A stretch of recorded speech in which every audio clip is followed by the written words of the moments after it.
Roll call on Legislative Day 17, Tuesday, March 5th. Anderson? Here. Baldwin? Here. Barlow? Present. Beitman? Here. Boner? Bouchard? Here. Brennan? Here. Case? Present. Cooper? Dockstetter? Here. Ellis? Present. French? Here. Murphy? Here. Garou? Here. Hicks? Here. Hutchings? Here. Ide? Here. Jones? Here. Kinski? Cole? Present. Landon? Here. Larson? Here. McEwen? Here. Nethercott? Here. Pappas? Here. Rothfuss? Here. Salazar? Here. Schuler? Here. Scott? Here. Steinmetz? Here. Boner? Excused, Mr. President. Excused. Cooper? Present. President Driscoll? Here. 29 present, 2 excused. Prayer by Pastor Jake Merriman, Cheyenne Evangelical Free Church. Good morning. Please join me in prayer.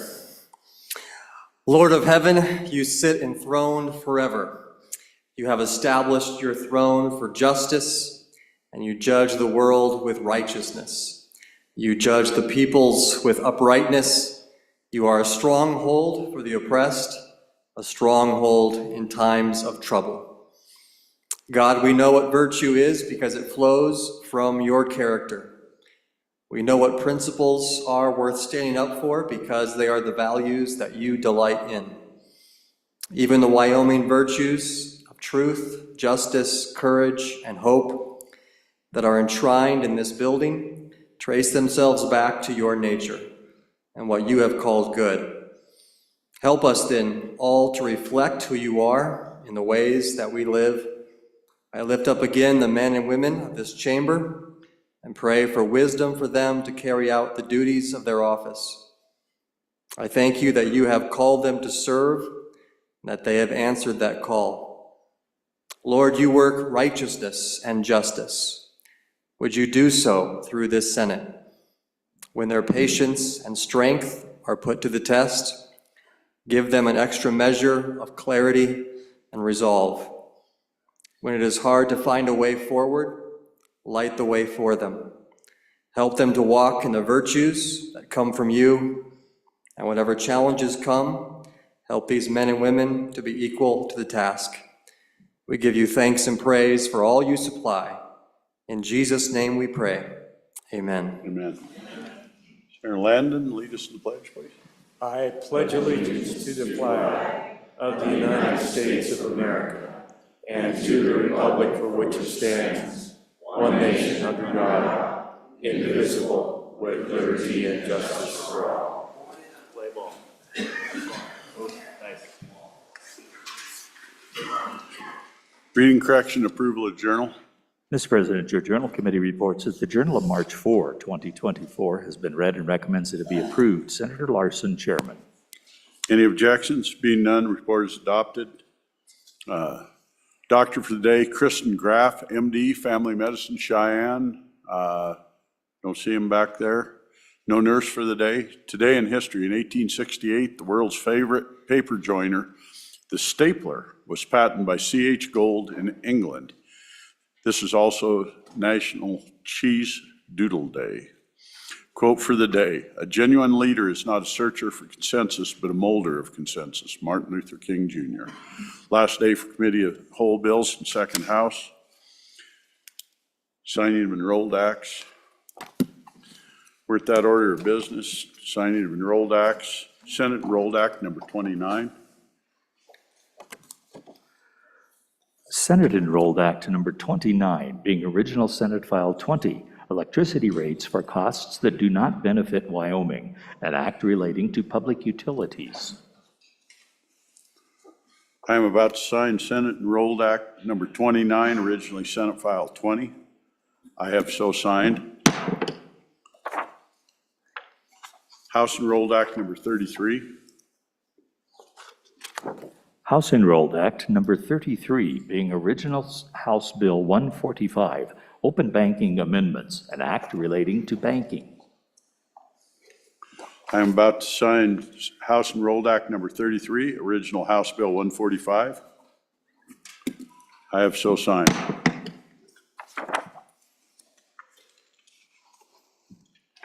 House Enrolled Act Number 34.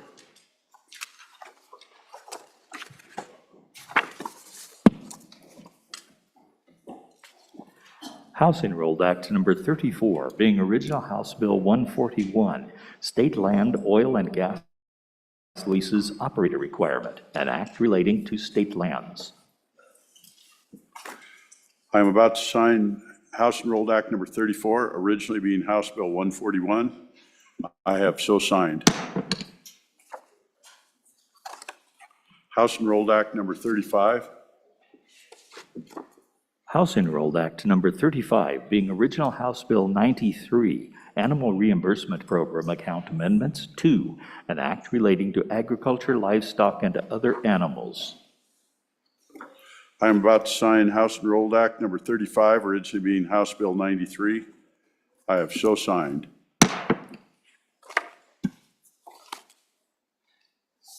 Messages from the House.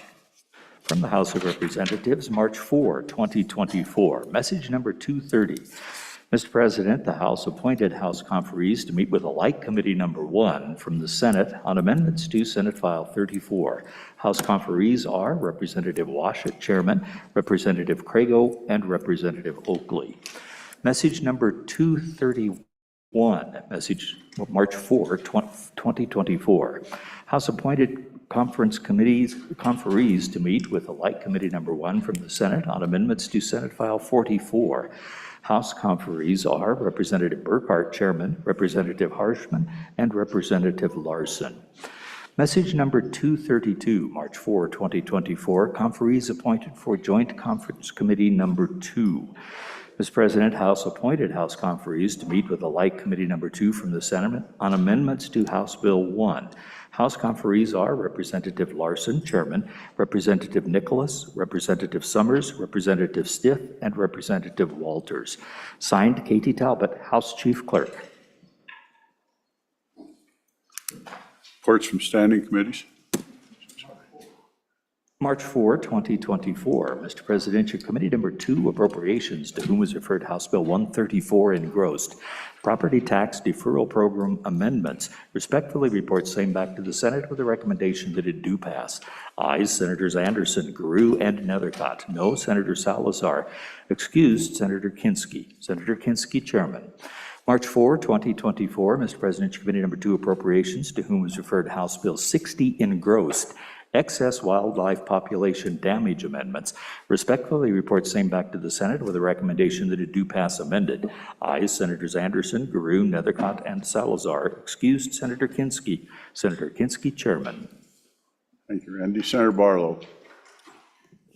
Thank you, Mr. President. Privilege of the floor. Granted. Thank you, Mr. President. So today, ladies and gentlemen, we've had lots of visitors over this session, and today is no different. We have, if they would stand up, we have representatives from across Wyoming of our nonprofits. They're members of the Wyoming Nonprofit Network, over 400 organizations of that do charitable nonprofit work in our community, supporting our families, the community, and the state as a whole. 16,000 plus folks that are engaged in this work, supporting us across the state. So would you please welcome them to the Senate? Here, here.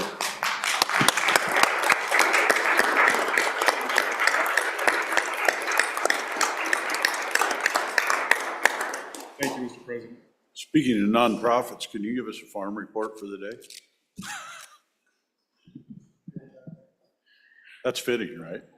Mr. President, so this morning on the ranch, there was a young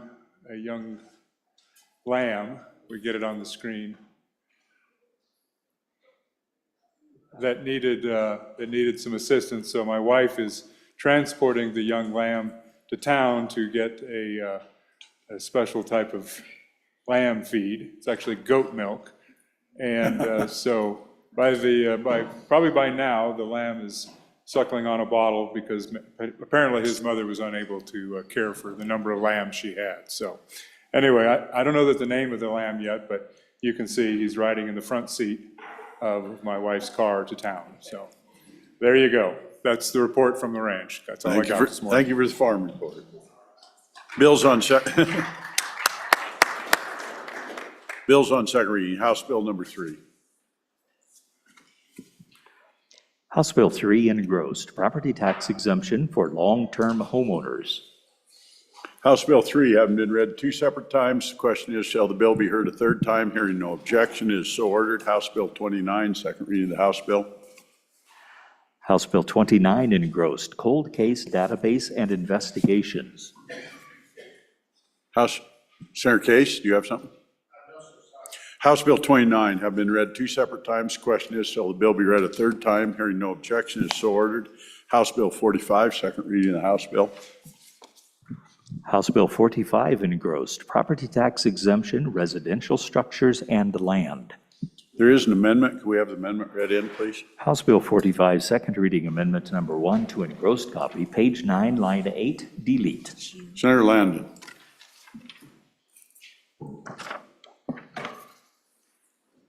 Thank you, Mr. President. I would move second reading amendment number 1 to House Bill 45. Fellow senators, this was that technical correction that we touched on yesterday. Felt it would be good and proper to lay this back for a day to make sure everyone knew what was taking place here. Simply the wrong reference in a statute that's being corrected. Hope you'll support the amendment. Thank you. Seeing no further discussion, we're voting on second reading amendment number 1 to House Bill 45. All in favor say aye. Those opposed, no. Second reading amendment number 1 to House Bill 45 has passed the Senate. Senator Nethercott. Thank you, Mr. President. Good senators, there was a question or there was some discussion yesterday on House Bill 45, and there's a handout that's been provided to you on your desk.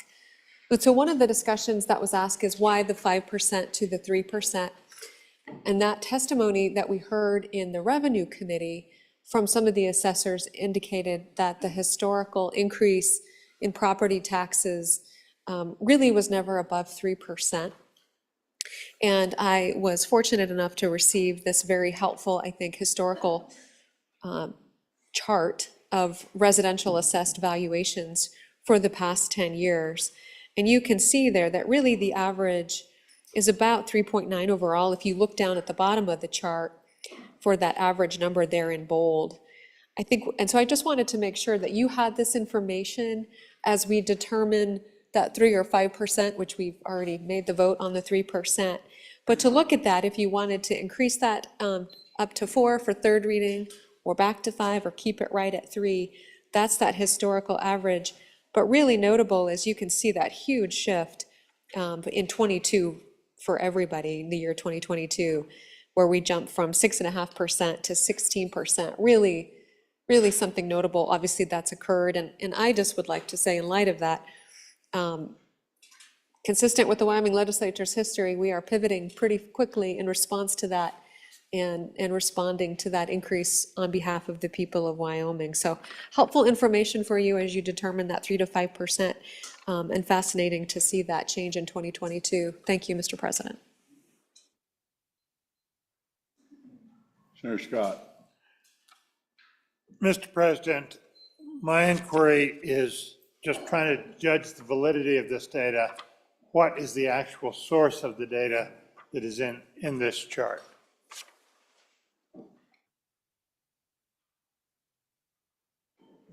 Senator Nethercott. Mr. President, thank you. You can see in the top right corner, there's a logo there. It might look familiar to many of you. I think it comes from the people who know property taxes best, which is the county commissioners and the counties. And so I think it comes maybe from their association.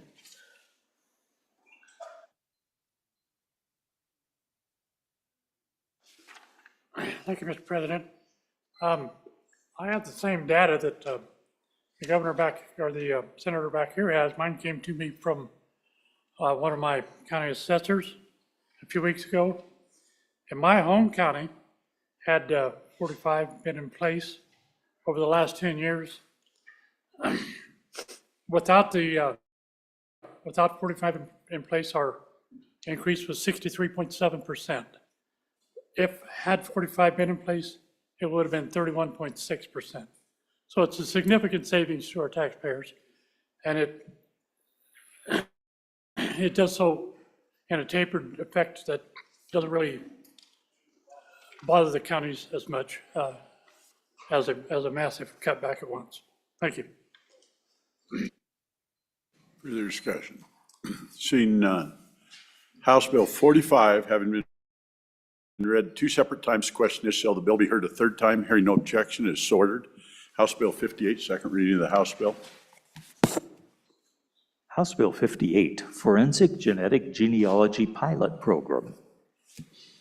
House Bill 58, having been read two separate times, the question is, shall the bill be read a third time? Hearing no objection, is so ordered. House Bill 77, second reading of the House Bill. House Bill 77, engrossed, simple assault, menacing. Senator Scott. Mr. President, I rise to ask a question about this bill. This bill got me nervous in Committee of the Whole yesterday, and I wasn't able to formulate exactly what it was that bothered me about it. And, Mr. President, I think in general, in our criminal law, we have made it way too complicated. We've made severe penalties for all kinds of things that people do, and the result is that the selective prosecution based on personalities, even sometimes maybe even based on political factors.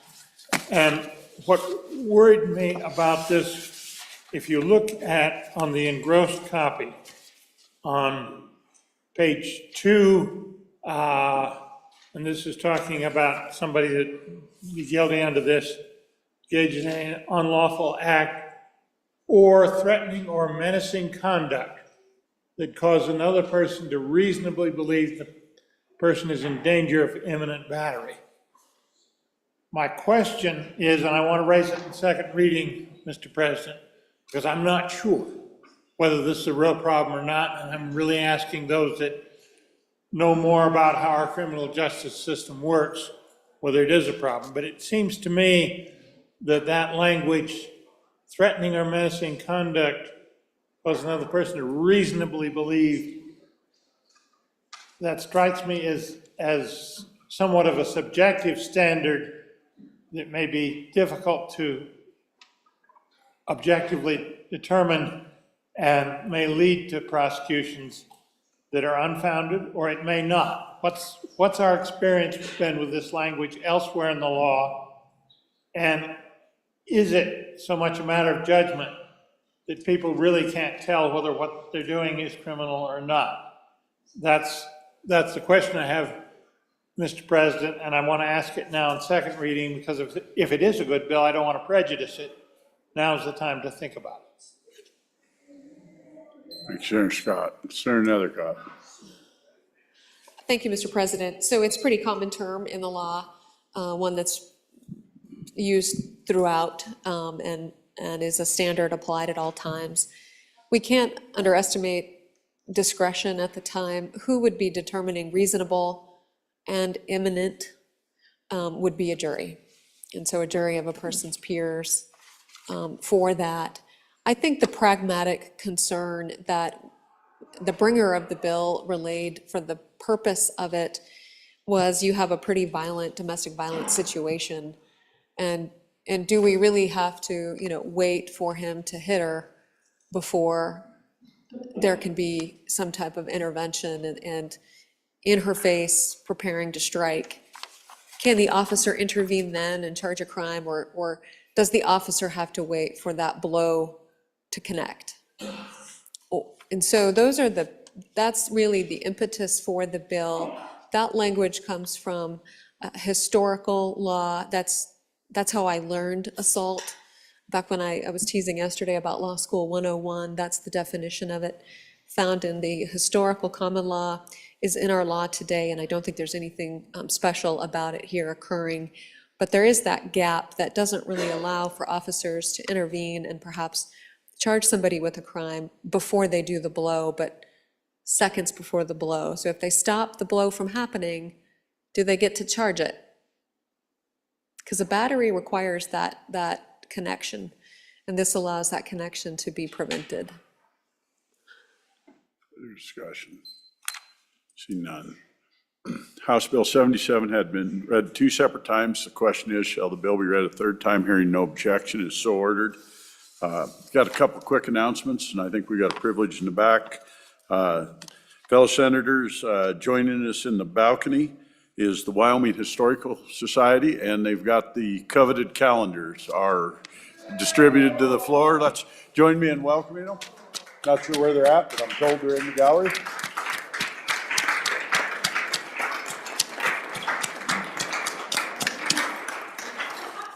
Absolutely love their stuff. I'm a big fan of the Historical Society and love the calendar.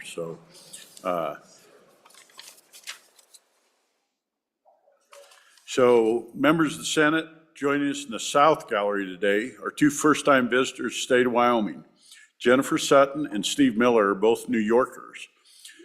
Jennifer is the Executive Director of the Council for a Secure America, and Stefan is a research fellow at CSA and a veteran of the Israeli Defense Force, IDF. They have traveled all the way out here to brief us on the very difficult situation in Israel and how Wyoming plays a role in that. The briefing is at 1:20 p.m. in the Capitol Auditorium. I hope you can make it. Let's give them a warm, warm welcome. Long ways from New York.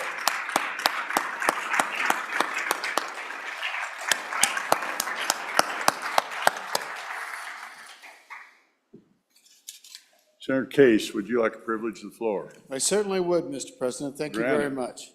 Mr. President, I'm excited to introduce some guests today from the United Methodist Clergy of the Mountain Sky Conference. And Wyoming is a part of that. Their bishop is here, Bishop Karen Olivito, and her wife, Deaconess Robin Ridenour, are here. Please stand. We've got District Superintendent of Wyoming, Reverend Mark Calhoun, who's a Lander boy, I will say. And we've got the Reverend K.E. Froze of Worland. Welcome. Reverend Lynn Miller of Jackson. Reverend Sarah Lattimore. Reverend Andrew Bridgman. Reverend Stephen Moffett. Reverend Isaac Dunn.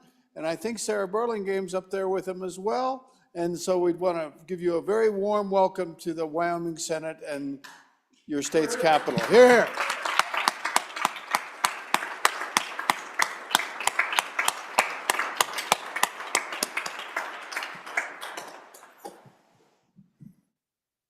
Thanks, Senator Case. House Bill 90, second reading of the House Bill. House Bill 90, Newborn Child Safe Havens, Age of Child. House Bill 90 have been read 2 separate times. The question is, shall the bill be heard a third time? Hearing no objections, so ordered.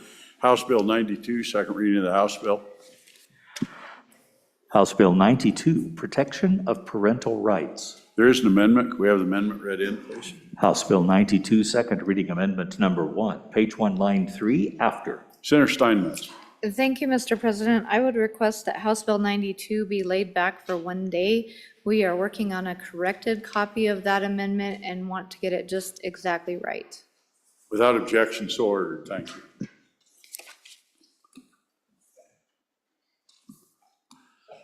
Bills on third reading, final passage.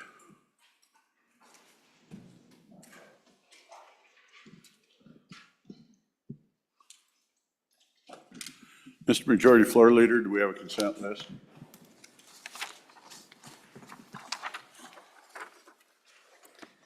Mr. President, we do have a consent list. Your consent list is as follows. House Bill 43, State Forestry Good Neighbor Positions. House Bill 104, Omnibus Water Bill Planning. House Bill 126, Child Care as a Residential Use of Property. Would anyone like any of these bills removed from the consent list? Senator Cold. Mr. President, I'd like to remove House Bill 126.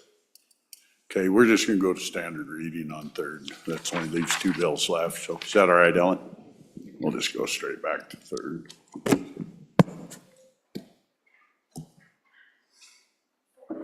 Thank you. I think that's just quick. House Bill 43, third reading of the House bill. House Bill 43, State Forestry Good Neighbor Position, sponsored by S-Farm, an act relating to state lands. Having been read three separate times, the question is, shall House Bill 43, State Forestry Good Neighbor Positions, pass the Senate? Chief Clerk will call the roll. House Bill 43, third reading, roll call. Anderson. Aye. Aye. Baldwin. Aye. Barlow. Aye. Beitman. No. Boner. Aye. Bouchard. Brennan. Aye. Case. Aye. Cooper. Aye. Dockstetter. Aye. Ellis. Aye. French. Aye. Furphy. Aye. Guru. Aye. Hicks. Aye. Hutchings. No. Aye. No. Jones. Aye.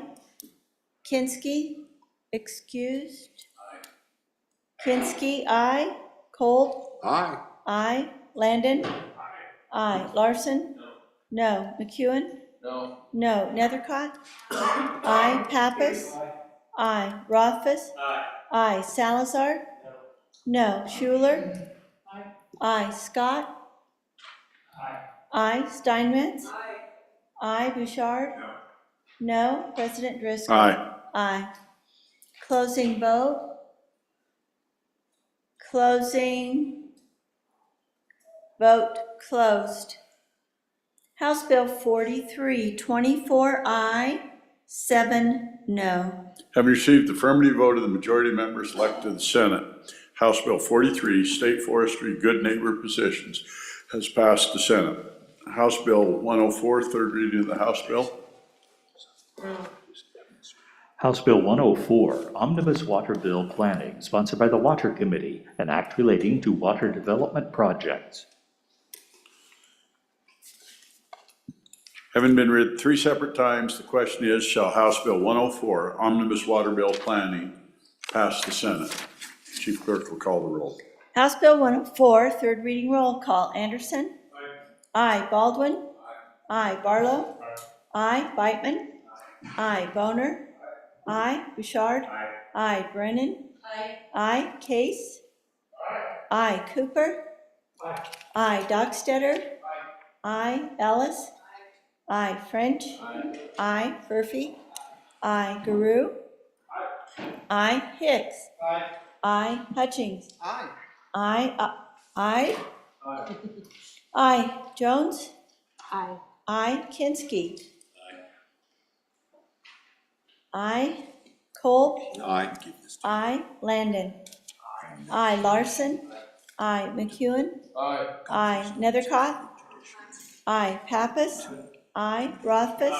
Aye. Salazar. Aye. Schuler. Aye. Scott. Aye. Steinmetz.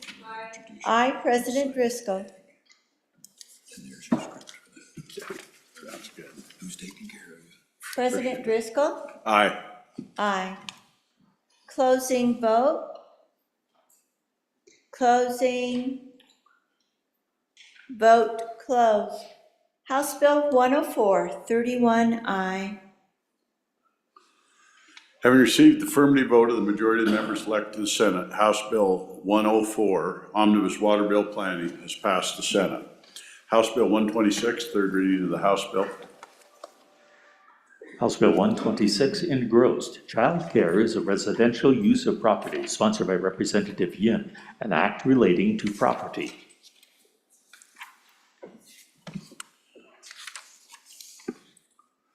Having been read three separate times,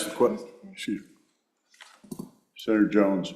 Mr. President, I just thought this was worth having one more discussion about this. This is about private property rights, and I do think we should think about this a little bit, making a blanket statement that all HOAs have to consider childcare as a residential use.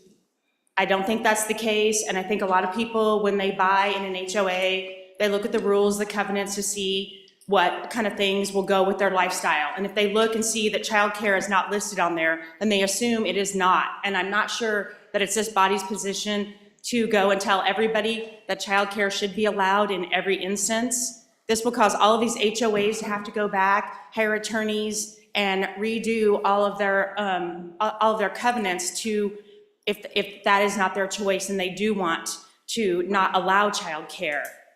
Residential right now is defined as designed for people to live in, and I do think that this is something that the residents should be able to weigh in on whether or not they want a childcare daycare to be next door to them. If you're shift workers, if you're maybe just someone who doesn't care for children that much, they have a chance to weigh in on that if they ask for a variance. There are ways that this can be done, and I do agree that childcare is needed, but I'm not sure a blanket statement diminishing private property owner rights is the right way to do it. And I do think some childcares can be done in residential areas. I'm not saying that. I'm just saying if you go for a variance, all of the owners around have a chance to say on whether it works for their lifestyle or not. Thank you. Senator Barlow. Thank you, Mr. President. So I guess I'm interested in learning a little more about the variance, because that seems to be a zoning or something that a municipality would do, and that would be separate. So my question for the commenter about that is, can a variance override a covenant? Thank you, Mr. President. Senator Boner. Thank you, Mr. President. Just draw the body's attention once again to the Standing Committee amendment, which substantially changed the bill. The idea that we were making a blanket statement is simply false, Mr. President. That is not what this bill does anymore. All that this bill does now, after the Standing Committee amendment, is it says that if you want to not allow for childcare within your HOA, then you have to specify. So it is clear when you buy property what the rules are, so that you do have a chance to weigh in through your existing process, through your private contract, through your homeowners association. So let's focus on what the bill is and kind of forget what it isn't, so we can have an accurate discussion based on the facts. So there's nothing in here after the Standing Committee amendment which infringes upon that private contract. It's simply saying that you need clarity because it is a problem in some parts of the state. So let's focus on what the bill is and what it isn't. I ask you vote for it because we did take we did make some effort to address the concerns that you just heard from one of the previous speakers. Senator Ellis. Thank you, Mr. President. Just to back up a little bit and explain why I agreed to co-sponsor this bill. I live in a neighborhood that isn't covered by an HOA. And a friend of mine was working as a consultant in her home, and this was before COVID, before working from your home was a regular thing. And she had some meddlesome neighbors, and even though she was working as a consultant, really had no foot traffic to her home, her neighbors complained to the city and said, oh, she's running a business, she needs to ask for, or she needs to be rezoned as commercial. And it turned into this huge issue, and it was just really unpleasant to watch. And it just made you think, why do we have commercial zoning? Why do we have residential zoning? And it makes sense. We're trying to balance the rights that are in the bundle of rights as property owners. And so it gets me thinking, and we were thinking about the impacts that your neighbors have on you, and that's what we're trying to regulate, is figure out that right balance. I think government can overreach into what a person does in their home. I think the world's changed significantly after COVID. You see more and more people working from home. Are we asking all of them to zone their homes commercially because they happen to do work out of there? And so when I look at the impacts of what this is, that's what we're trying to thread the needle on is, a family dropping off a child at 9 in the morning and then picking up that same child at 5 in the evening. What is the burden on the neighbors surrounding them? Do we need to ask that person providing daycare services, babysitting another person's child, to go out and have their property rezoned as commercial? So that's why I'm on this. It's really to try and protect some of the private property rights of those individuals who are working from home, providing services, and in my view, have a very minimal impact on the neighbors surrounding them, given the fact that they're not parking there all day like a business would. There's not a lot of extra foot traffic. And so I just want to step back and say, to the good senator from Converse County, we tried to address, and I think that the amendment adequately addresses HOAs. Certainly, I'm aware of covenants in our community that really cater to providing living spaces just for senior citizens. That's clearly in their covenants.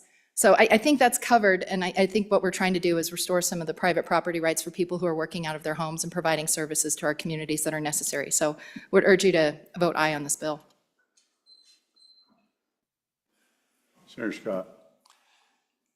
Mr. President, following up on the past two comments, when you look at the bill as it stands right now, what it does is it will force a homeowner association, if somebody wants to have one of these 10 or less child cares, to take a look at their covenants, and if they've just got the standard no commercial activity covenant, then if they want to exclude child care, they'll have to do that explicitly.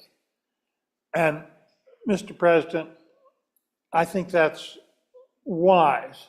It's a very needed service. It isn't a big impact, but it is an impact on the neighborhood.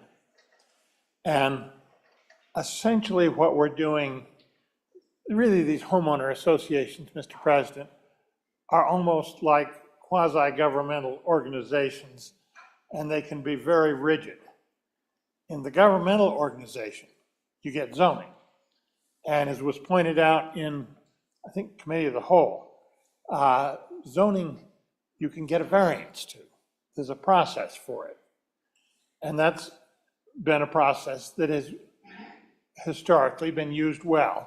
You can always disagree with individual decisions, but it has been used well to provide some necessary flexibility. And what we're really doing with this bill, I think, is getting a process that's going to be very similar to the variance process would be at the municipal level, but within the homeowners association. So, Mr. President, I don't think this bill is any assault on private property. I think it's an ability for the neighborhood to use a little common sense in allowing people to use their property to provide a service that the neighborhood needs. So, Mr. President, on and for the bill. Senator Schuler. Senator Ide. Thank you, Mr. President. Yeah, thanks for the comments today. That helped me out a lot. That cleared a lot of my questions up from the last three speakers. I'm convinced. I think it does strengthen property rights and gives people a little, working from home is an important thing. And I don't think that, daycares, we need them, and those are good places to have them. So I'm honored for the bill. Thank you. Senator Bouchard. Thank you, Mr. President. So I had said some things before that I have to kind of take back. I was kind of worried that we were reaching backwards. And since we're not, this isn't a scary monster that's going forward. So as we go forward, they have to actually build everything to comply with this if they want to do something different in the HOA, but they can hold firm in the HOA and say that they're not going to allow it. So I mean, I still don't think we should be doing this, but I don't think this bill is a scary monster. Discussion, seeing none. Having been read three separate times, the question is, shall House Bill 126, Child Care as a Residential Use of Property, pass the Senate? Chief Clerk will call the roll. House Bill 126, third reading, roll call. Anderson? Aye. Aye. Baldwin? Aye. Barlow? Aye. Beitman? Aye. Boner? Aye. Bouchard?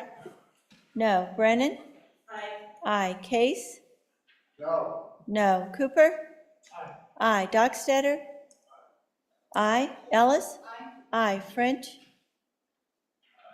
Aye. Furphy? Aye. Garou? Aye. Hicks? Aye. Hutchings? Aye. Ide? Aye. Jones? No. Kinsky? No. Kolb? No. Landon? Aye. Larson? No. McEwen? No. Nethercott? Aye. Pappas? Aye. Rothfuss? Aye. Salazar? Aye. Schuler? Aye. Scott? Aye. Steinmetz? Aye. President Driscoll? No. No. Closing vote. Closing. Vote closed. House Bill 126, 23 aye, 8 no. Have received the affirmative vote of the majority of the members elected to the Senate, House Bill 126, Child Care as a Residential Use of Property, has passed the Senate. House Bill 197, third reading of the House Bill. House Bill 197 engrossed, Sales Tax Administration Revision, sponsored by Representative Harshman, an act relating to sales tax.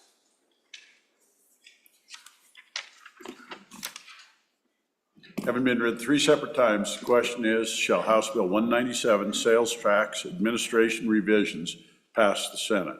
Chief Clerk will call the roll. House Bill 197, third reading roll call. Anderson? Aye. Baldwin? Aye. Barlow? Aye. Beitman? Aye. Boner? Aye. Bouchard?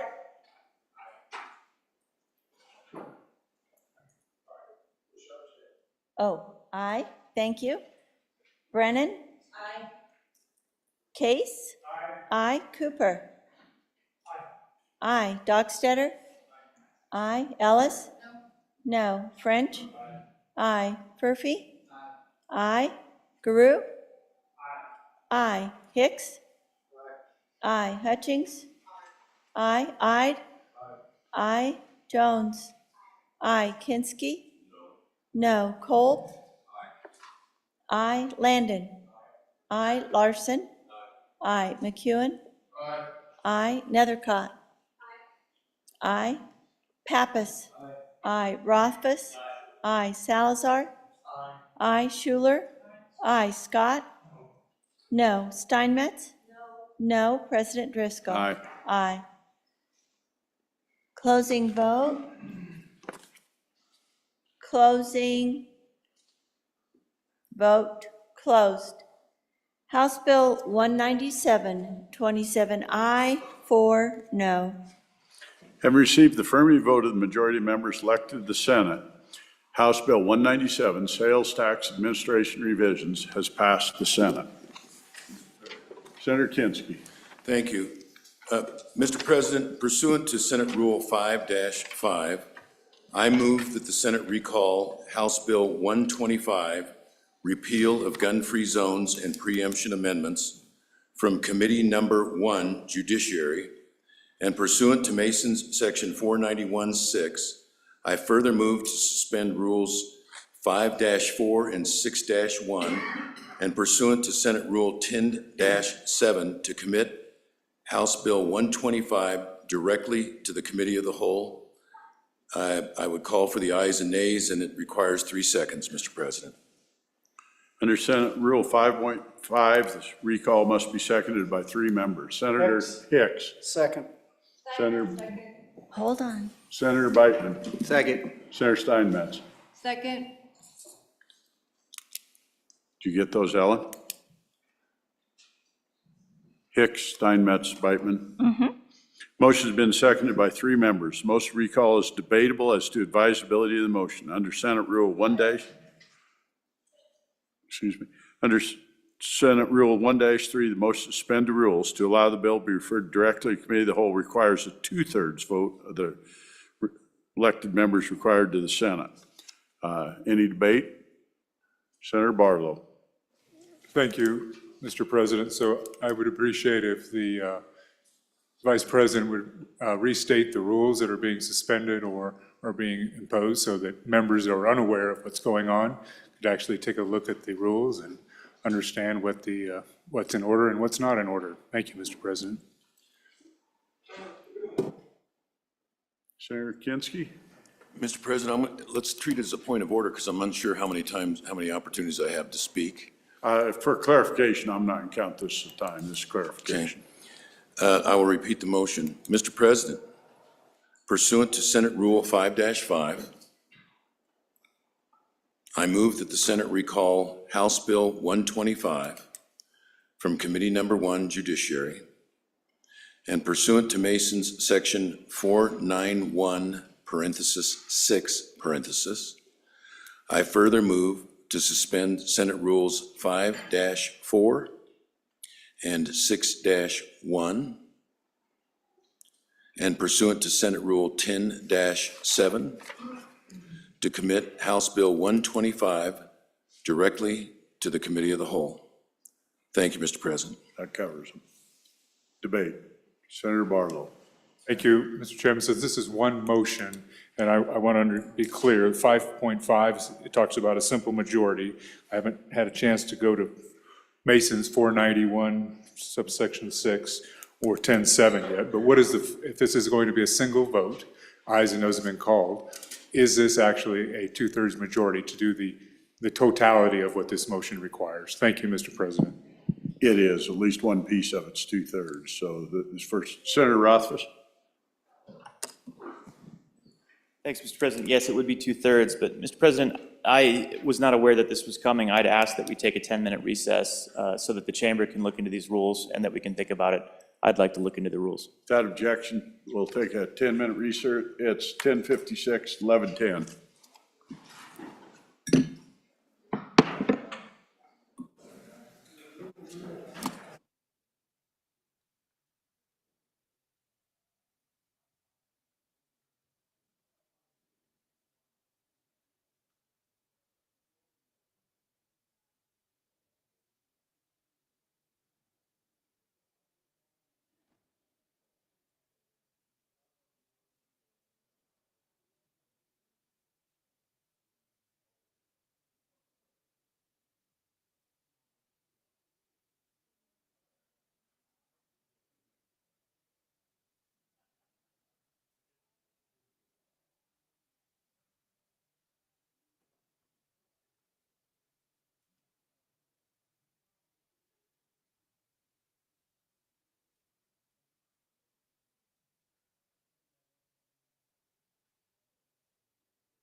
Ellen, everybody's ready, okay. Senate will come to order. Senator Steinmetz. Thank you, Mr. Vice President. I'd like to appeal the decision of the chair. This has been done by a simple majority in the past. And so I believe it should be a simple majority and not 2/3 vote. So you wish to go to rules? I'd ask for a ruling from the chair. The chair determines that it takes a simple majority rather than 2/3 vote. Hang on, let me start turning some mics on here. Yep. Thank you, Mr. Senator Vice President. Rothfuss. I would challenge that to the Rules Committee. Okay, we are off to Rules Committee. Senate will stand at ease. We'll meet in my office.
Okay, we're back in.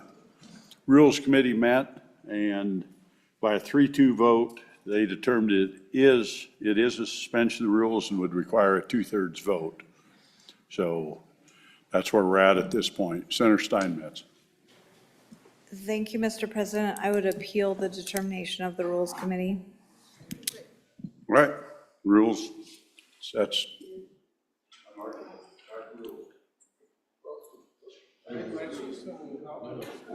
No,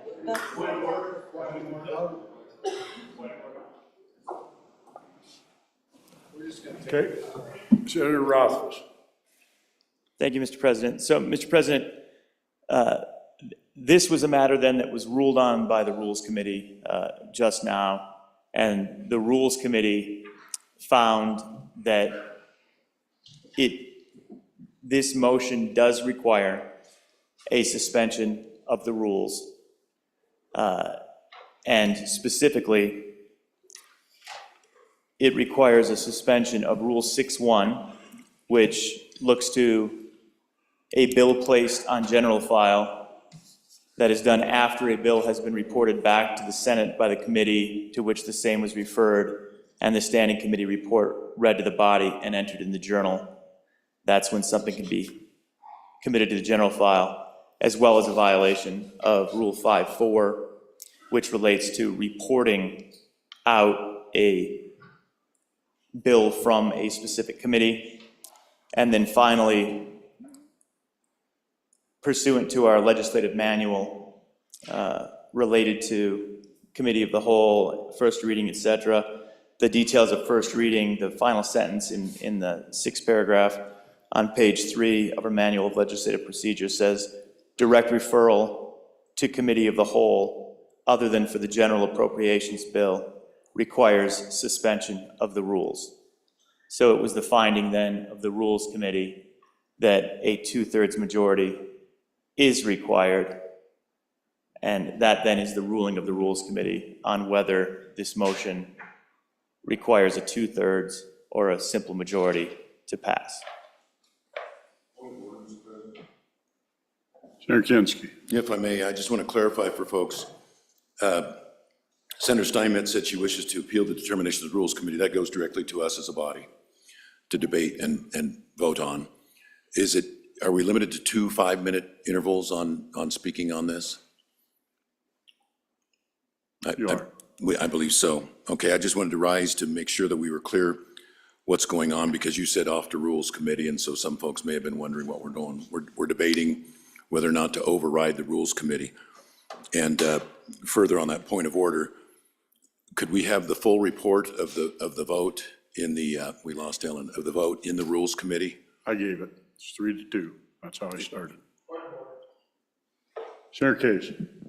I'm not sure if this is a debatable motion or not, but what's happening right now is they're explaining the action of the Rules Committee and what happens. We haven't debated yet whether this should happen or not happen. That's still reserved to come if it's a debatable motion, and I do not know the answer to that. I think it is. Point of order. And Mr. President, may I just take a moment then as a point of order to kind of explain what happened, because I think it came out a little bit confusing, and I'm guessing the chamber is confused. We probably should take an additional step, in fact, to clarify. The motion was made, and the movement included a statement of suspension of the rules, which requires 2/3. We discussed that, and obviously, once the motion has a suspension of the rules, then it's obvious that it requires a 2/3. The discussion further went on, though, as to whether it could be a motion made requiring a simple majority, or whether it would take 2/3. The Rules Committee further deliberated on that, saying that it would take 2/3 in any circumstance. The motion that was on the floor, though, does require 2/3. It should probably be withdrawn and then remade in a form that could potentially not suspend the rules. And then honestly, a challenge would be brought on that. And I realize that's complicated, but at least it's appropriate with the order of business. So, Mr. President, perhaps just from an order standpoint, we might want to walk down that path unless we want to accept the fact that it's a 2/3 majority. Senator Case. Mr. President, on the point of order. So we could do exactly that, and that might be appropriate.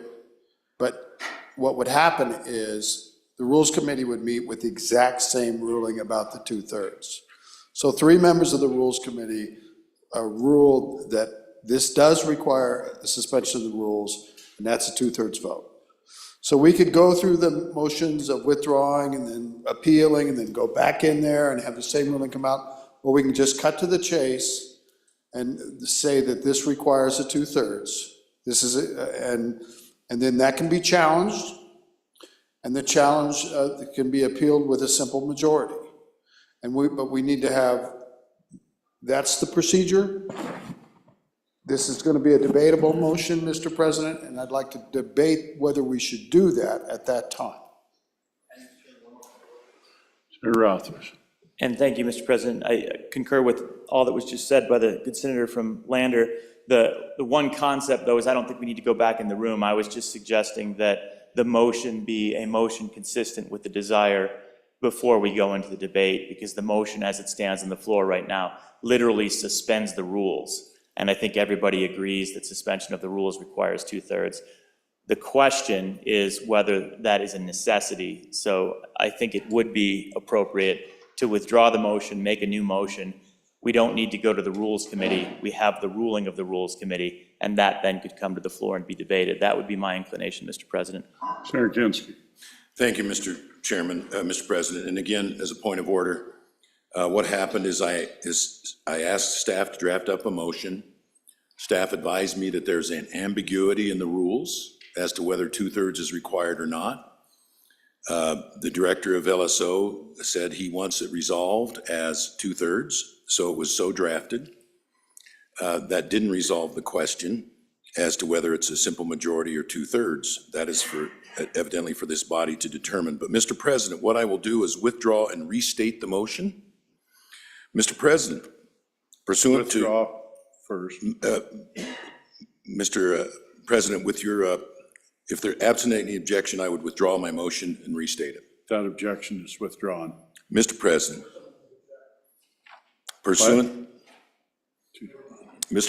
pursuant to Senate Rule 5-5, I move that the Senate recall HB 125 from Committee Number 1, Judiciary, and pursuant to Mason's Section 491-6, and pursuant to Senate Rule 10-7, to commit HB 125 directly to Committee of the Whole, and I'll require 3 seconds. Senator Hicks. Second. Senator Steinmetz. Second. Senator Beitman. Second. Stand up and say it, please. Second. Thank you. Senator Kinski. Now, Mr. President, and I'll defer to my 2 colleagues here. We're back. We can go back to the Rules Committee and debate whether this motion does in fact require 2/3 or majority. I'd like to hear from the senator from the Ivory Tower and the senator from Lander as to what their view on it is. Mr. President, this motion requires 2/3. That's what the LSO told us, and the reason it requires 2/3 is that this bill was not reported out of committee. And since it was not reported out of committee, we have to suspend 6-1. 6-1 is how a bill gets on general file. And it says, after a bill has been reported back to the Senate by the committee to which the same was referred, and the standing committee report read to the body and entered in the journal, none of which has happened, it shall be placed on the general file in its regular order, and at the proper time it shall be taken up and considered by the Senate and the Committee of the Whole. That has not occurred. That's one reason we need to suspend the rules. 5-4, reports and record of votes. That talks about when a standing committee disposing of a bill. And it says what they can recommend. We don't enter the do not passes until the end of the session. So that rule would also have to be suspended. There was consideration that the pertinent rule is 10-1, I believe, or 10-7. And 10-7 is the motion to commit to a committee. And it says, if it is proposed to refer the same subject to a committee of the whole, to a standing committee, or to a select committee, they shall be voted on in the order they're given. And what that means is that we do have the ability to refer a bill to the committee of the whole. But we have another rule that says we can only do that for the budget. So I think clearly, and the recommendation of the LSO, which was clear and definitive, that this would require, according to our rules, a suspension. That's a 2/3 vote.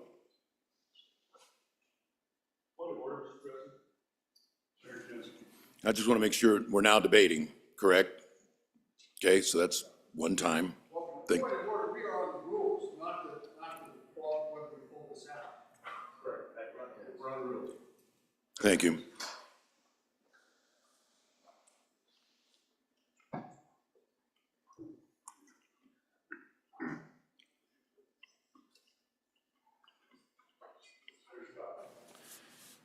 Mr. President, let me, in debating the issues before us, let me state how I see it. You've got on page 11 of your rules, Rule 5.5, recalling bills from committee. Any bill, resolution, petition, or memorial in the hands of any committee may be recalled from such committee after a reasonable time upon a regular motion seconded by 3 senators, which is the procedure we followed. Approval of the motion requires a simple majority of those present. And then you look at 10-7, and it clearly contemplates that there'd be a motion to refer a bill to the committee of the whole. And that's the second part of this motion that's being done. So that's why I think, Mr. President, that we can do this with a simple majority. Now, I can remember it being done once way back in the past. I understand in the more recent past, we've interpreted 2/3. Mr. President, I think that's an open question, and that's a question before us. I think that the simple majority is the appropriate one, given those rules.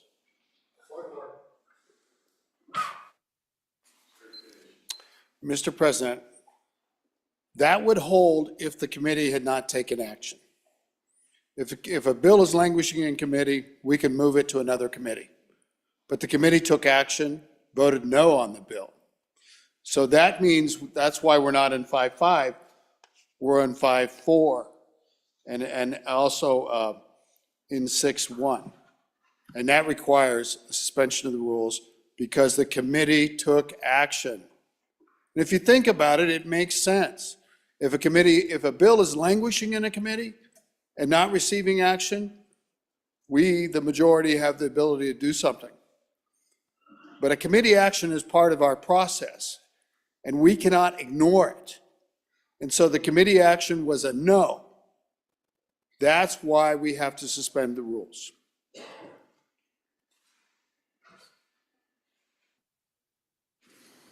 Thank you, Mr. President.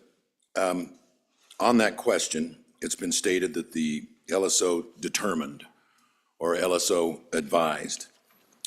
Ultimately, it's this body that makes that determination. What I was told is that there's been an historic ambiguity, that the director determined he wanted to come down in favor of 2/3, but that the rules are ambiguous. We asked them, well, what is the case to be made that it's a simple majority? And the case to be made out of reading those same rules is the very case that Senator from Bates Creek has made, which is, and on 5.5, it does not require that the committee to it had first been referred not taken any action.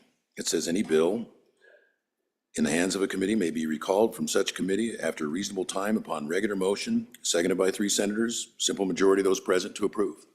Doesn't say that if it hasn't been acted upon.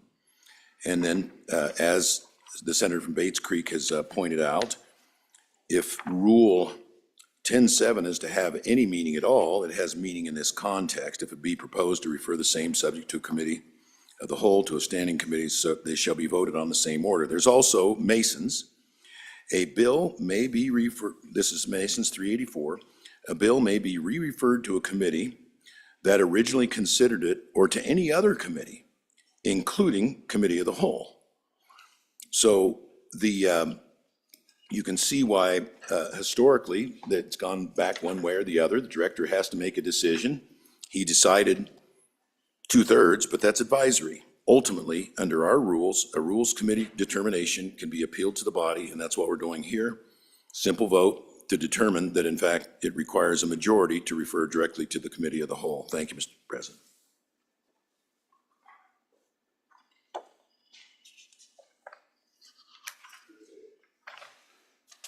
Well, Mr. President, it comes down to a ruling of the chair whether this will be 2/3 or not.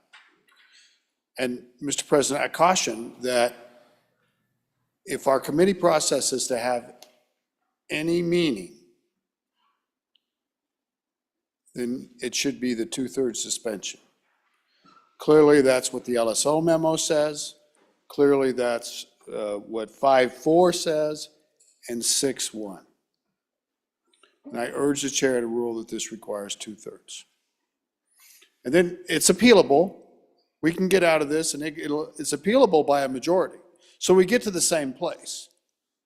But we get to the same place by respecting the process we've had forever, which is what committees do is important. Because if we throw out committee work, let's just do it all here and not have any committees. So you better support the committees, and then we can get to a majority vote with the appealing of the chair with your ruling that this does require 2/3. The ruling is it does require a 2/3 vote.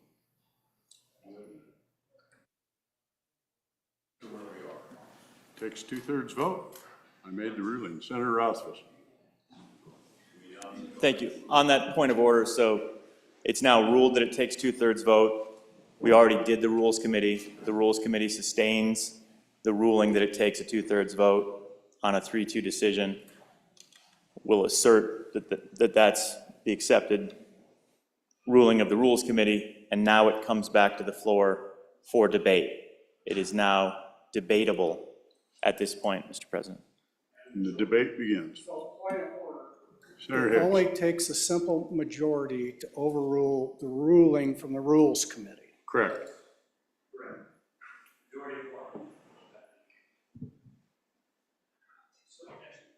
Senator Case. The bottom line is we get to the same place, but we did it in a way that respects the committee work. So you can get to where you can get a majority vote to do what you want, but the Rules Committee, we overrule the ruling of the Rules Committee. Senator Hicks. So, Mr. President, for clarification, if you vote yes, you sustain your ruling that it takes 2/3 majority vote to sustain the Rules Committee. If you vote no, it overrules the Rules Committee, and that only takes a simple majority. Thank you. That's it. Senator Rothfuss. And again, this is a debatable motion, so at this point, we can also debate whether it's an appropriate motion, just from a point of order standpoint. The other thing is just going back to a circumstance we had previously. I don't think we'll have a tie. I think all members are here, but in the circumstance of a tie, once again, this would be a circumstance where the ruling would be upheld on a tie vote, the ruling of the chair. So, for more points of order, Mr. President, I would like to offer my thoughts on the decision.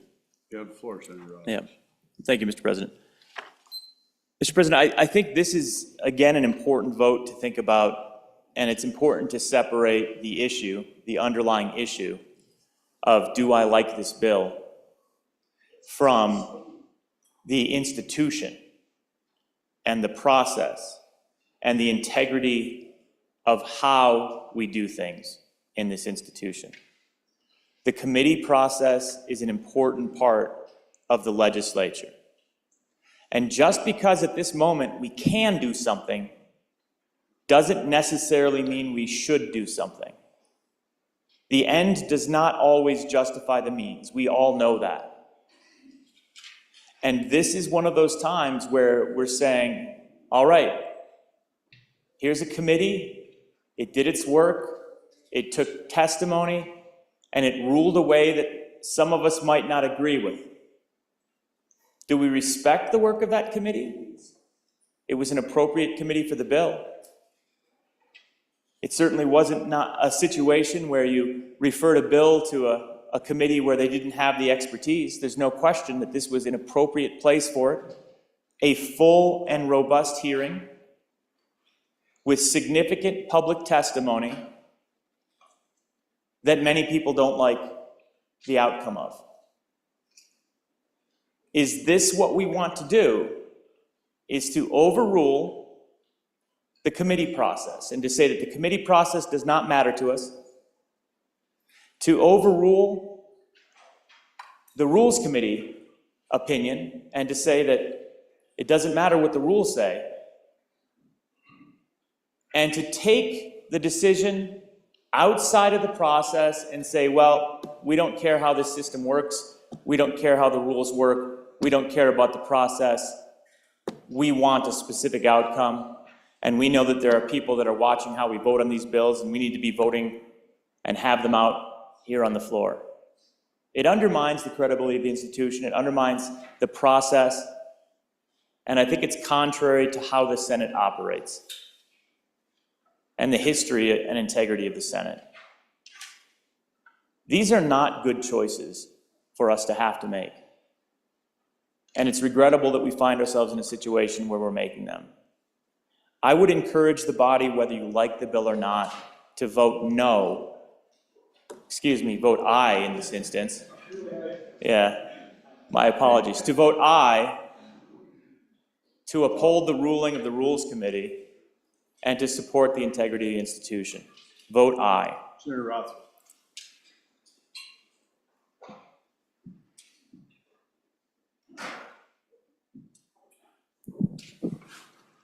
Further discussion, Mr. President. Thank you. This can be a little hard to put my thoughts together on it, but it's kind of interesting. Folks, we're going perilously down a steep, steep path. I'm afraid I'm a major part of it, and that may be the way it goes, but I don't think this is about this vote.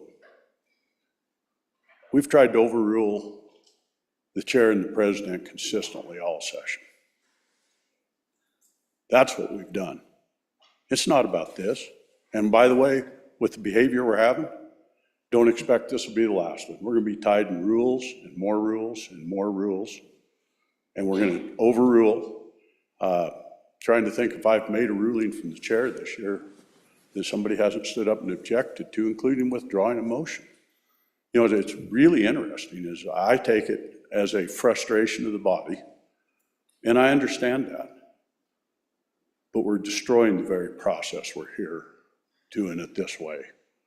And I ask all of you to look inwardly. As you get on this, it doesn't matter what committee I appoint, what action I've made. And I don't know if it's about me or if it's about a split in the body. That I can't tell you. But I can tell you for me, and this goes out to everybody, this is an embarrassment, folks, and you're participating in it. It pains me to no end to stand here and talk to you this way, but it's an embarrassment. Is there going to be any rulings that come out of that chair that don't get appealed? If you don't like it, you just jump up and say, I appeal. I appeal strongly. Well, you know what? This is what Washington, D.C. does, and we're heading down that path, and it's unbelievable. Come out in the hallway, express your frustrations, do what you do. But this used to be the upper body. We did things with pride, and we did it well. And from my end, I got 4 days left, folks. There's 4 days of the session left, or 3 days, however you want to look at it. This is unbelievable what's going on. And if you think it's all over when I walk out the door, Once you've started this behavior, then you're going to be able to listen to the good senator from Bates Creek say, yeah, this has happened before, a whole bunch, so let's continue to do it. I'm imploring you to put a stop to the absolute idiocy of what's going on, and I'll call it idiocy. This is sad, and it's not about the vote we're doing today. I mean, it's a piece of it, but the biggest part of it is a raw power struggle on the floor. And I'm telling you, it's not how our body was set up to run. Thank you. Thank you, Mr. President. Further discussion? Senator Kinski. Thank you, Mr. Chair. It's nothing personal. It's not that personal. It's about a bill that is critical to the protection of our Second Amendment rights. We have tried for years to get this legislation through this body. It now comes to us from the other end of the hall by a 2/3 affirmative vote. And it needs to come out to this floor, and it needs to come out to this floor today. That's Point of order, Senator Kinski. At this point, any debate on the bill itself is out of order. It's only on the ruling itself and the rules. So we will have the debate later. That will be in order. But at this point, that is out of order. Could I please have the microphone? Thank you. I don't believe it's out of order. It's germane in terms of the relative importance of the rule and the alleged genteel traditions of the Senate, as opposed to the paramount importance of this. So it's a balancing test. Do I want to override the Rules Committee? Or do I want this legislation on the floor now? So it is, in fact, germane. It is out of order, and it's been ruled out of order.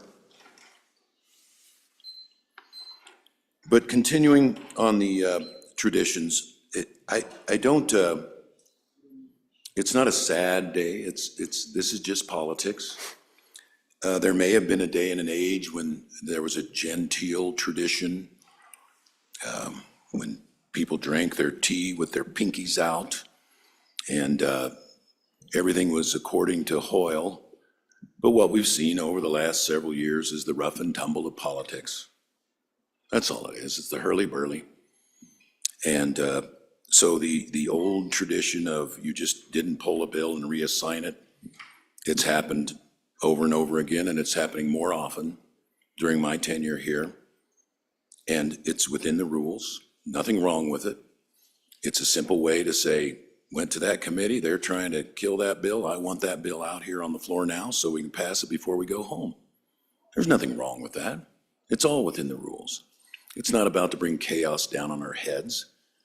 It's just a simple motion to get this bill out to the floor, the bill being of critical importance to the Second Amendment. Thank you, Mr. Chairman. Thank you, Senator Kinski, and I do not appreciate the final statement that was out of order. Senator Case.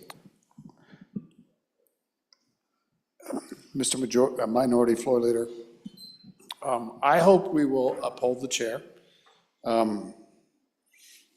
This is a very important place. It's deep, deep in my heart, and I know it is in all of you.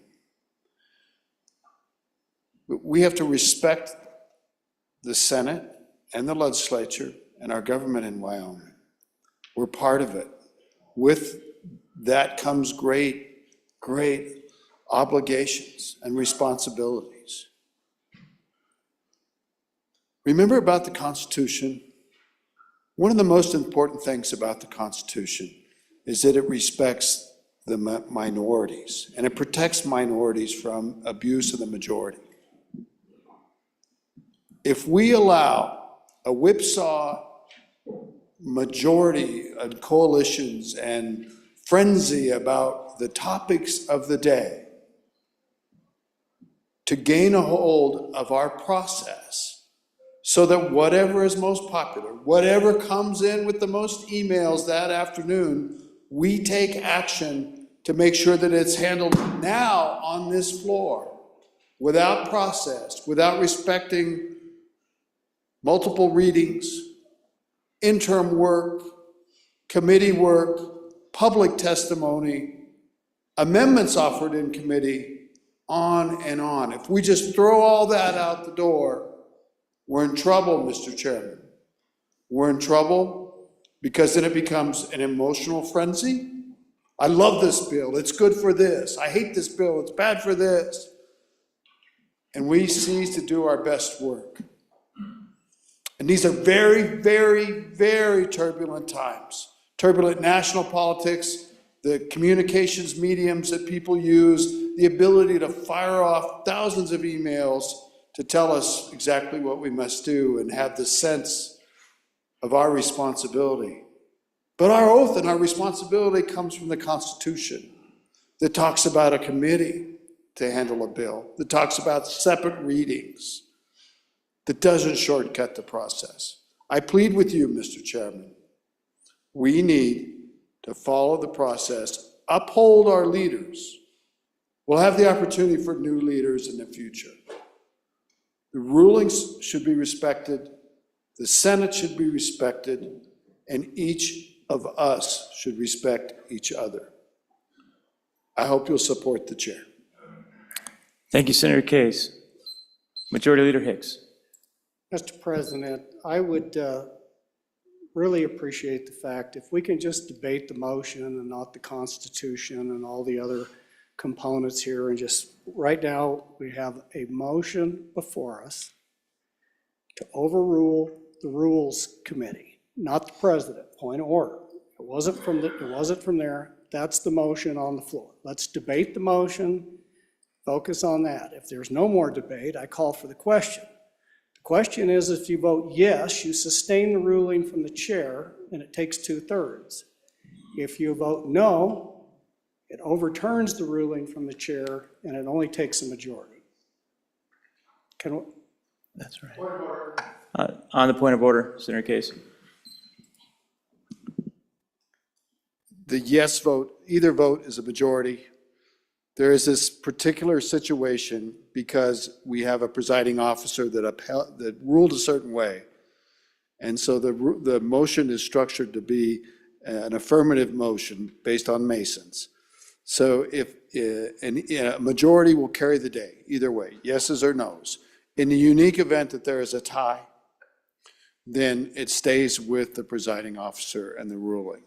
So, but the bigger picture is the question that will be resolved by majority is whether our rules provide for 2/3.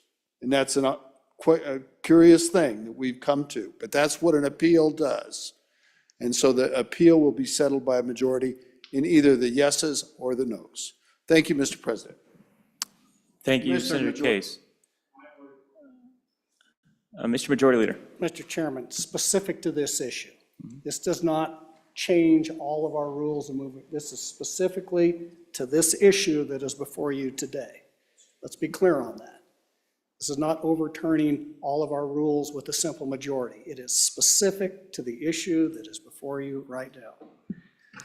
Thank you, Majority Leader. Senator Cooper. Thank you, Mr. Chairman. I'm not sure this has all been stated correctly, and I'm looking for a little clarification. The majority rule, either way, is strictly on overturning the rules committee, not what the chair had ruled before. Strictly overturning the rules committee. Is that correct? So there was a ruling of the chair, and that ruling was 2/3. The Rules Committee sustained the ruling of the chair, and now we have an objection to that ruling, which you can perceive as the ruling of the chair or the ruling of the Rules Committee because they're the same. It was a sustained ruling of the chair. So I would look at it as a ruling of the chair. Senator Kinski. Yeah, Mr. Minority Floor Leader, I would look at it somewhat differently. There was a motion. Then when I was in the chair, Senator Steinmetz appealed whether it was really 2/3 or a majority. I ruled it was a majority. That's the question that went to the Rules Committee. Rules Committee overruled me, that it was a majority. And now we are voting on overturning or sustaining the Rules Committee. And so I want to make sure that I'm clear. A no vote, the net effect of that is that we are going to vote on recalling this bill down to the floor by a simple majority. A no vote says you only need a simple majority to come to the floor. Is that correct?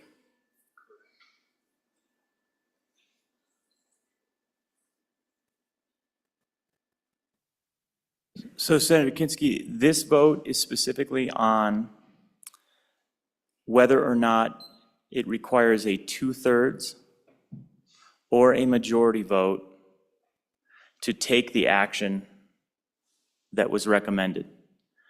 The presiding officer at the time of the motion, since the original motion was withdrawn and brought back, was the president. So the ruling of the president, who was presiding at the time, was that it requires 2/3. That 2/3 is sustained by the Rules Committee. A yes vote, an aye vote, sustains the presiding officer's ruling, which is the same in this instance as the Rules Committee's ruling. So an aye would be to sustain that it is 2/3. A no would be to reject that ruling, that it is a majority that is required. On a point of order, and then to Senator Beitman. 1 second, Senator Case. Senator Case. Procedural point of order, then there will be another vote no matter what. You know, and the question is, the second vote, is that going to be a 2/3 vote or a majority vote? That's what we're deciding with this first vote. Right. By looking at the chair. So there's going to be 2 votes coming up, and think about it that way as well. Thank you, Mr. President. Thank you, Senator Case. Senator Beitman. Thank you, Chairman. I'm trying to make sure we're clear here. Just so I know how to vote here, it was my understanding that the original motion was under Rule 5.5. Is that correct?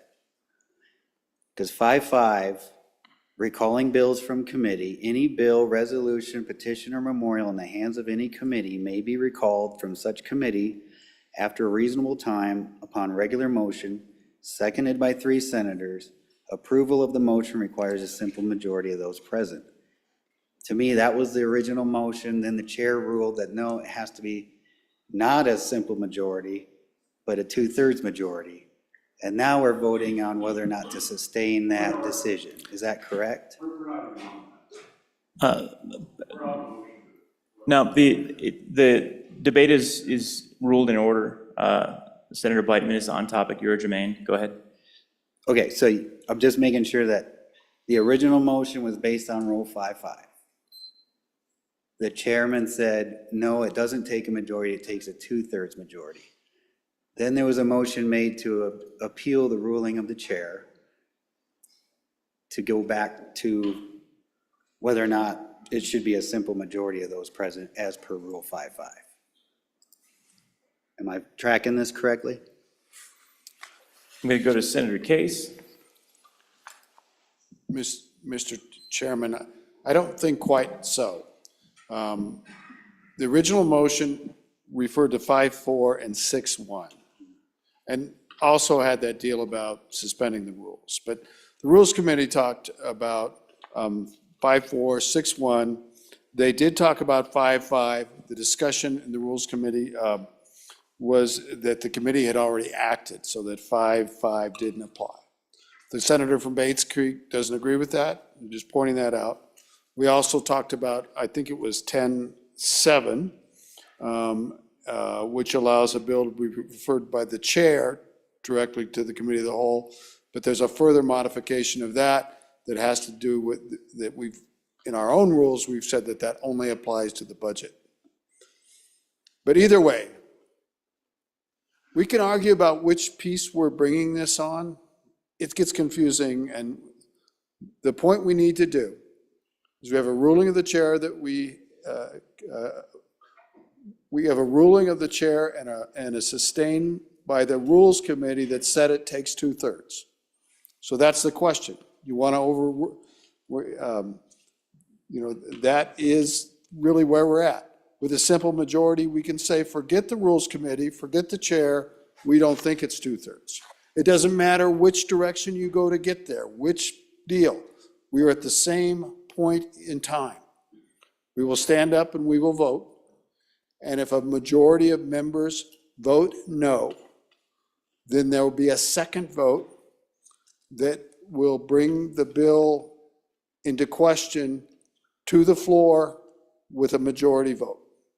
So there are going to be two votes, and it doesn't matter which one of these we argue about, 5, 4, 6, 1, 7, 7, 88. The procedures all come down to be exactly the same. We stand up and we vote to uphold or not uphold the chair. A yes vote upholds the chair and the Rules Committee. A no vote opposes them. We count those votes. And if there is a majority of noes, then the next vote will be by a majority. If there is a majority of yes, then the next vote will be by 2/3. Thank you, Senator Case. Any further discussion before we call the roll? Seeing no further discussion, we are on the objection to the ruling of the chair. An aye supports the chair and sustains the ruling. A no opposes the chair and rejects the ruling. Roll call. Roll call on the appeal. Anderson? Aye. Baldwin? Aye. Barlow? Aye. Beitman? No. Boner? No. Bouchard? No. Brennan? No. Case? Aye. Cooper? Aye. Dockstetter? No. Ellis? Aye. French? No. Furphy? Aye. Guru? Aye. Hicks? No. Hutchings? Aye. Ide? No. Jones? No. Kinski? No. Cole? No. Landon? Aye. Larson? No. McEwen? No. Nethercott? Aye. Pappas? Aye. Rothfuss? Aye. Salazar? No. Schuler? Aye. Scott? No. Steinmetz? No. President Driscoll? Aye. Closing vote. Closing. Vote closed. On the appeal, 15 aye, 16 no. By your vote, the ruling of the chair has been overruled. And as a result, the vote to confirm the motion will be a simple majority vote rather than a 2/3 vote. And that motion is also debatable, and this would then allow for debate specifically on the bill itself as to whether to withdraw the bill from committee, number one, and recommit the bill directly to the general file. That is the motion that's on the floor, as I understand it. And we'll just double check that that's in order since the chief clerk walked out to double check it. Please stand at ease for a moment.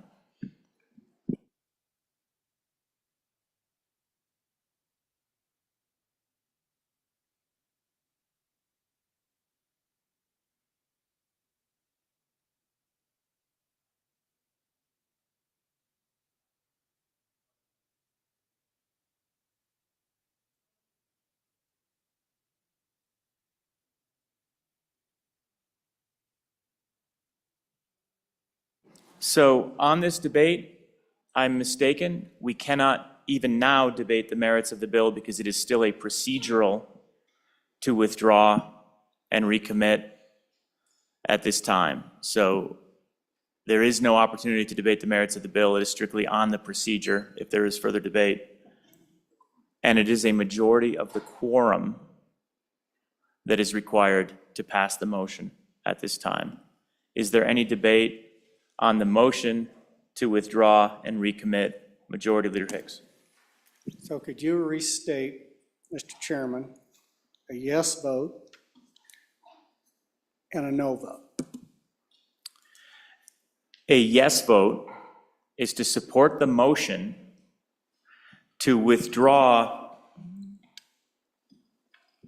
House Bill 125, repeal gun-free zones and preemption amendments from committee number 1 and re-refer it, or commit it, I should say, directly to committee of the whole. That is an aye if you support that motion. A no would be to reject that motion, and as I noted, a majority of the quorum is now required to pass that motion. Mr. Chairman, Go ahead. I would encourage people's aye vote. Thank you, Senator Hicks. Any further discussion?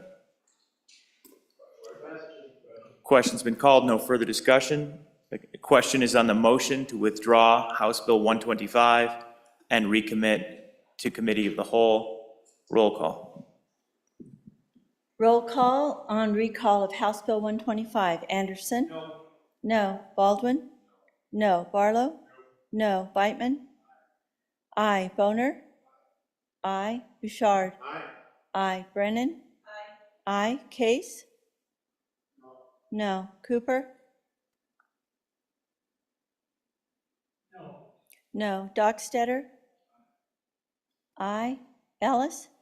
No. French? Aye. Furphy? No. Guru? No. Hicks? Aye. Hutchings? No. Ide? Aye. Jones? Aye. Kinski? Aye. Cole?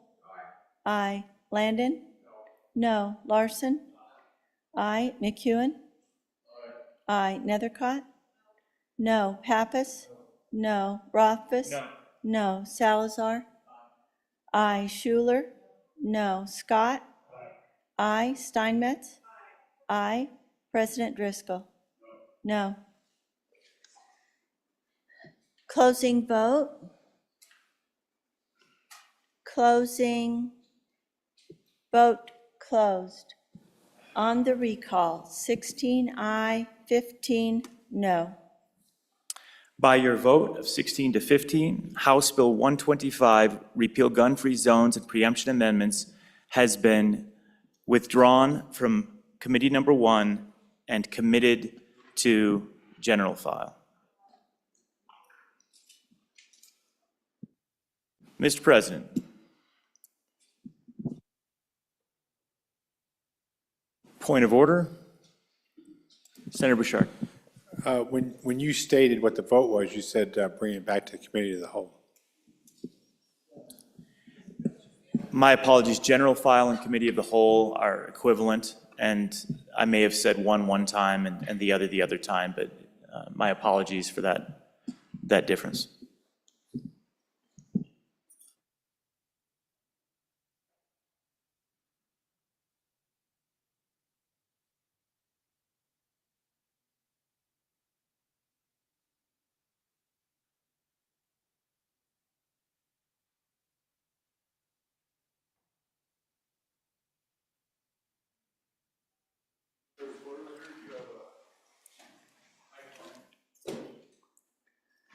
Mr. President, I move that we stand in recess until 2 p.m. Announcements. Senator Ellis. Tribal Relations will meet downstairs. Senator Baldwin. Thank you, Mr. President. Your committee number 10, Labor, Health, and Social Services, will meet tomorrow morning at 8 a.m. with our counterparts from the other end of the building to discuss interim topics in room 6 or online. Senator Dockstader. Thank you, Mr. President. Minerals Committee 9 will meet Wednesday, March 6th, upon noon recess, Capitol Extension Room 6, to discuss interim topics with our counterparts from the other parts of the building. Senator Schuler. Thank you, Mr. President. Senate Committee Number 6, Travel, Recreation, and Wildlife and Cultural Resources. They're probably already meeting right now on the interim committee, so if we could just hustle down there to room H5, appreciate it. Thanks. Senator Boner. Thank you, Mr. President. Your Committee Number 8, Transportation, Highways, and Military Affairs will meet Thursday, March 7th, upon noon recess in Capitol Extension Room W6 and online to discuss interim topics. Senator Landman. Mr. President, your Committee 1 Judiciary will meet in the morning, 8 a.m., across the hall from our normal meeting room in one of the bigger rooms across the hall to take up interim topics.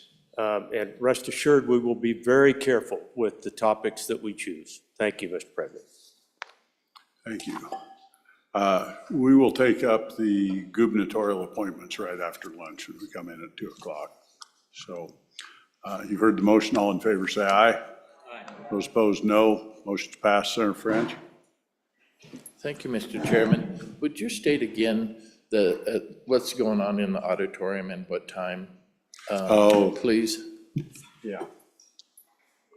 Should be about right now. So at 1:20 in the Capitol Auditorium is Jennifer Sutton and Stephen Meller that are directors of Council of Secure America, and Stephen is a research fellow at CSI and a veteran of the Israeli Defense Force. That's 1:20. Thank you. I blew it doing that. Thank you very much. Senate will stand recess till 2 p.m.